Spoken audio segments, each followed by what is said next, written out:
Daniel Robinson's skull cracked against the metal locker as Primus slammed him into it, the hulking Iridian's claws digging into Daniel's skin. "Pathetic human," Primus spat, his mandibles clicking with cruel laughter as he shoved Daniel inside the locker and smashed it shut, trapping him in darkness. Daniel's face throbbed with pain, blood trickling from his nose. At Galactic Academy, this was just another day for a human. 2 years of relentless alien bullying had made that clear. It was an elite school, where faster, stronger, smarter races like the Iridians reigned supreme. Humans were an outnumbered minority, bottom of the food chain. The last human who fought back spent months in the regeneration tank. Daniel knew he couldn't retaliate, no matter how much rage and humiliation burned in his gut. He needed top marks to become a starship engineer and honor his single mother's faith in him. She'd wept with joy when his acceptance letter arrived, telling him he'd achieved greatness. Locked in the suffocating locker, waiting for the janitor to free him again, Daniel wasn't so sure. The Iridians wanted him to fail. Each punch, each cruel taunt, reminded him that humans didn't belong among the stars. But he'd die before he'd let them win. One day, he vowed, clenching his fists, there would be a reckoning. One day the aliens would learn what humans were truly capable of. For now he'd take the pain, bide his time, and dream of the day he'd finally unlock his hidden potential and show them all what pathetic humans could really do. The aliens had no idea what was coming. The next morning, Daniel dragged himself into Advanced Engineering 301, his body still aching from yesterday's locker assault. Professor Xyloth stood at the front, his insectoid eyes scanning the students. "All right, listen up. Today you'll be working in pairs to design a hypothetical fusion reactor. I've assigned partners." He pointed a spindly finger at Daniel. "Robinson, you're with Primus." Daniel's heart sank as the hulking Iridian shot him a predatory grin. Resigned, he shuffled over to Primus's table. "Okay, so I was thinking," Daniel said, pulling up schematics on his computer. "If we route the plasma conduits through here, we could—" "Shut it, human," Primus snapped. "Your primitive thinking is useless here. We'll do it my way." "But your design has critical flaws in the magnetic containment." "I said shut it." Primus slammed a fist on the table, making Daniel flinch. "Know your place, weakling." Anger flared in Daniel's chest. He was sick of this. Before he could stop himself, he heard his own voice loud and clear. "All right, Primus, let's debate this then. You think your design is superior? Prove it. Let's compare the pros and cons of our designs in front of everyone and see which is better." The room fell silent. Primus's eyes narrowed. "You're on, human. Prepare to be humiliated." For the next hour they went back and forth, arguing the merits of plasma flow, containment fields, and reactor efficiency. To everyone's shock, Daniel matched Primus point for point, even stumping him a few times. Whispers rippled through the classroom. The human was holding his own against the top Iridian student. In the end, even Professor Xyloth looked impressed. "Well reasoned, Mr. Robinson. You've clearly done your research." Primus was practically shaking with rage. His claws dug into the table as he leaned towards Daniel. "This isn't over, human," he hissed under his breath. Then, faster than Daniel could blink, Primus lashed out and knocked Daniel's computer off the desk. It hit the floor with a sickening crunch, the screen shattering. "Oops," Primus said with mock innocence. "How clumsy of me." Fighting back tears of frustration, Daniel knelt and started gathering up the pieces. As he did, a shard of glass sliced into his palm. He winced, watching blood well up from the cut. And then, something strange happened. The broken shards of computer started to glow with an eerie blue light. As Daniel watched in amazement, they shifted and flowed like liquid, the components rearranging and fusing back together. In seconds, instead of a shattered mess, a sleek, futuristic-looking device sat on the floor in front of him. Heart pounding, Daniel scooped up the strange new computer and shoved it in his bag before anyone else could see. He didn't know what had just happened or what this device was, but some instinct told him to keep it hidden, especially from the Iridians. As class ended and the other students filed out, Daniel stood alone in the center of the room, mind reeling. The computer's weight sat heavily in his bag like a promise. For 2 years he'd endured hell at this academy, with no end in sight. But now, for the first time, he had something the aliens didn't, something powerful. He didn't know what the future held, but as he headed to his next class, he could feel a tiny ember of hope rekindling in his chest. Maybe, just maybe, this was the key to everything changing. Maybe this was how he'd finally make the aliens pay for looking down on humans. Daniel's fingers flew over the Omni-Tool's interface, his eyes widening as he discovered its true potential. The device seemed to respond to his every thought, opening up a world of possibilities. With a few taps, he could access the Academy's mainframe, bypassing firewalls like they were made of tissue paper. Security locks on doors and lockers crumbled before his newfound digital might. The temptation to use this power for revenge was almost overwhelming. He imagined Primus's face if he hacked the Iridian's computer and wiped his entire project, or the look of fear in his bully's eyes if he took control of their devices and turned them against their owners. But Daniel resisted. He knew that path would only lead to more pain, more conflict. He had to be better than them. Instead, he channeled his energy into his studies. Armed with the Omni-Tool, he tackled assignments and tests with a newfound clarity. Complex equations unraveled before him, and he could design and simulate circuits with a speed and precision that left his classmates in awe. His grades soared and whispers began to circulate among the other students. "Did you see Robinson's score on the quantum mechanics exam? Perfect marks." "I heard he built a working fusion reactor in less than an hour. Even the Iridians couldn't do that. Maybe humans aren't as dumb as we thought." Daniel overheard the comments and felt a swell of pride. For the first time, his hard work and brilliance were being recognized, but not everyone was impressed. Primus's glare grew more venomous with each passing day. His eyes tracked Daniel's every move, filled with suspicion and malice. One evening, as Daniel worked late in the engineering lab, his focus on a particularly challenging design, he didn't hear the door hiss open. Suddenly, rough hands grabbed him from behind, slamming him against the wall. Primus's face loomed inches from his own, flanked by his usual gang of thugs. "It's all right, Robinson," Primus snarled, his hot breath washing over Daniel's face. "No more games. How are you doing it? How are you cheating?" "I'm not cheating," Daniel said, his voice steady despite the hammering of his heart. "I'm just smarter than you." The punch to his gut drove the air from his lungs. Daniel doubled over, gasping, as blows rained down on him from all sides. The Iridians pummeled him with a viciousness born of wounded pride and simmering hatred. But as Daniel's blood splattered the floor, something strange happened. A drop hit the Omni-Tool, still clutched in his hand, and the device burst to life. It pulsed with an eerie blue glow, growing brighter with each passing second. The Iridians paused in their assault, staring at the device in confusion. Suddenly a blast of blue energy exploded outward, sending Primus and his cronies flying like ragdolls. They crashed into tables and equipment, groaning in pain as they struggled to rise. Daniel staggered to his feet, his eyes locked on the Omni-Tool. The device was changing, morphing, growing. It flowed up his arm like liquid metal, encasing his body in a sleek, high-tech exoskeleton. He could feel its power thrumming through him, responding to his thoughts, his emotions. He looked at Primus, cowering on the floor, and felt a grim smile tug at his lips. No more hiding, no more fear. With this power he could finally fight back. He could show them all what a human was truly capable of.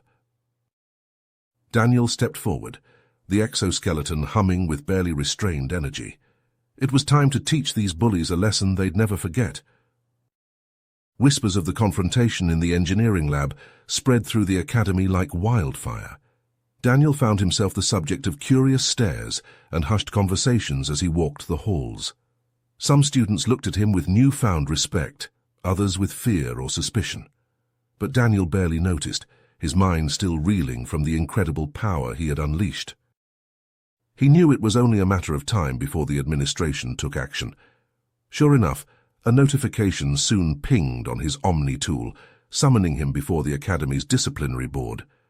Daniel took a deep breath and stepped into the hearing room, his heart pounding in his chest.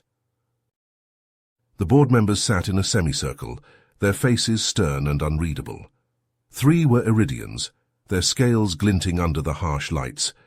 But the 4th, to Daniel's surprise, was human. The man looked to be in his 60s, with a weathered face and piercing blue eyes. His uniform was crisp and adorned with medals, a retired admiral, Daniel guessed. The Iridian in the center, a severe-looking female with deep crimson scales, spoke first. "Daniel Robinson, you stand accused of assaulting fellow students with an unregistered weapon. What do you have to say for yourself?" Daniel squared his shoulders. "I was defending myself. Primus and his gang attacked me. They've been bullying me for years, all because I'm human. I never wanted to hurt anyone, but I couldn't just take it anymore." The Admiral leaned forward, his gaze intense. "I've reviewed the footage from the lab's security cameras. It's clear to me that Cadet Robinson acted in self-defense. The real issue here is the systemic discrimination and abuse that human students like Daniel have faced at this academy for far too long." The Iridians shifted uncomfortably in their seats. "Admiral Jameson," the crimson-scaled one said, "I understand your concerns, but we cannot condone the use of unauthorized technology." "Unauthorized?" Admiral Jameson cut her off. "The boy's Omnitool is part of him. It's no more a weapon than an Iridian's claws or a Zephyrian's telekinesis. The fact is, you've allowed Iridian students to torment their human classmates with impunity. If you expel Cadet Robinson for defending himself, I will personally ensure that every media outlet in the galaxy hears about the Academy's dirty little secret." The board members exchanged uneasy glances. Finally, the crimson-scaled Iridian sighed. "Very well, Cadet Robinson can stay, but he will be required to participate in a special training program to learn to control his abilities." Daniel nodded, relief flooding through him. "I understand. Thank you, Admiral." As he turned to leave, the Admiral caught his eye and gave him a small nod of approval. Daniel walked out of the hearing room, his head held high. He had won this battle, but he knew the war was far from over. Lost in thought, he didn't notice the cloaked figure until they were right in front of him. Daniel startled, taking a step back. "Who are you?" The figure lowered his hood, revealing a man with silver hair and piercing green eyes. "My name is Zephyr. I'm with the Guardians, a secret organization that has been watching you for a long time, Daniel." Daniel frowned. "Watching me? Why?" Zephyr smiled. "Because you're special. That Omni tool of yours. It's not just a device, it's a manifestation of a rare genetic mutation that only appears in a handful of humans each generation. We've been waiting for your powers to emerge." Daniel looked down at his arm, where the Omni tool glinted softly. "Powers? I don't understand." "Walk with me," Zephyr said, gesturing down the hall. "There's a lot you need to know." As they walked, Zephyr explained that the galaxy was on the brink of war. A faction of rogue Iridians was plotting to overthrow the government and subjugate the other races. The Guardians needed Daniel's help to stop them. Daniel's mind reeled. "But I'm just a student, an engineer. What can I do?" Zephyr stopped and faced him. "You're more than that, Daniel. You have a gift, a responsibility. The Guardians can train you, help you master your abilities, but it won't be easy. You'll have to make sacrifices." Daniel thought of his dreams, his mother's proud face when he'd gotten into the academy. Could he really give all that up? But then he remembered the terror on Primus's face, the rush of power he'd felt. If he could use these abilities to protect others, to make a real difference in the galaxy. He met Zephyr's gaze.